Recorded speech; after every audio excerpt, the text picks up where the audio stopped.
Changes आ रहे हैं। Clear है यहाँ तक?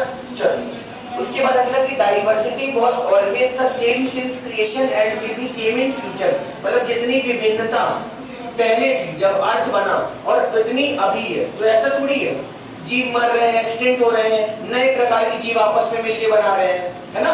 तो वैसा नहीं है। डाइवर्सिटी यानी विभिन्नता पहले जैसी थी वैसी नहीं है, अलग चेंज होता रहता है उसमें। अगला अर्थ भैया 4000 ईयर ओल्ड है, हो ही नहीं सकता, है ना?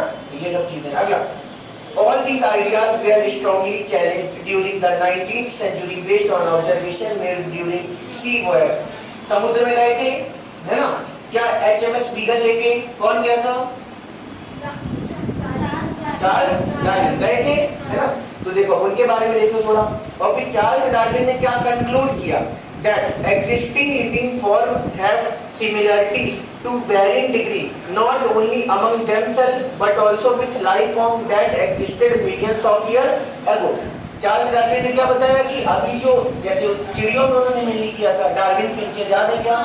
चिड़ियों में उन्होंने देखा था तो जितनी चिड़िया थी आपस में तो उनमें थोड़ी बहुत समानता थी, साथ में पिछले जो पूर्वज थे उनमें भी उनकी समानता थी। तो उन्होंने क्या बताया कि आपस में तो समानता रहती है उनमें, साथ में पूर्वजों के साथ भी समानता है। तो ये चार्ल्स डार्विन ने बताया। अगला इनका मेन कॉन्सेप्ट क्या था? फिटनेस, है ना? और इनके अकॉर्डिंग फिटनेस क्या थी? रिप्रोडक्टिव फिटनेस, है ना? तो जो जितना ज्यादा फिट होगा उतने ज्यादा बच्चे पैदा करेगा। तो डार्विन के अकॉर्डिंग फिटनेस क्या थी? Reproductive fitness. चलो अगला इसी प्रकार से एक आए एल्फ्रेड वेलेस, है ना? तो ये मेले आर्किपिएगो, तो इन्होंने भी डार्विन जैसी स्टडी की। कहां पे? मेले आर्किपिएगो। अगला अकॉर्डिंग टू पेंसपर्मिया, अब एक थ्योरी और सुन लो। पेंसपर्मिया की थ्योरी क्या है?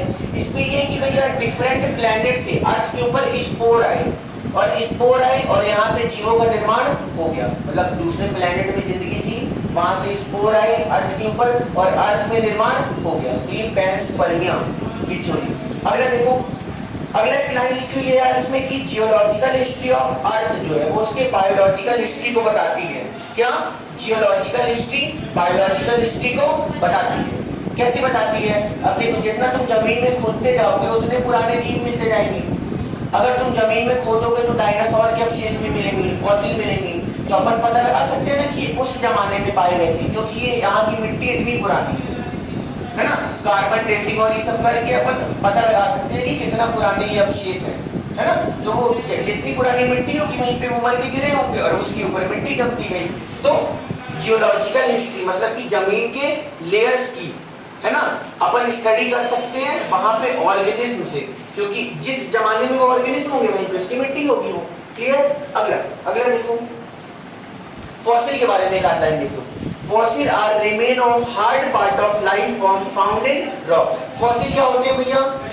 पत्थरों में जो कि ऑर्गेनिज्म के हार्ड पार्ट जैसे बोन हो गया, ये सब चीजें तो वहां पे दबी रह गई और कभी नष्ट नहीं हुई, सूख गई, फॉसिल बन गई लेकिन नष्ट नहीं हुई, तो वो वहां पे पड़ी हुई है। अगला डिफरेंट एज रॉक सेडिमेंट, वही लाइन बोल रहा है मतलब डिफरेंट एज के पत्थर डिफरेंट एज के फॉसिल को बताएंगे। जब डायनासोर का जमाना हो तो डायनासोर के फॉसिल मिलेंगे, किसी और जीव का जमाना था तो उस जीव के फॉसिल मिल रहे होंगे, इस प्रकार से। ठीक है?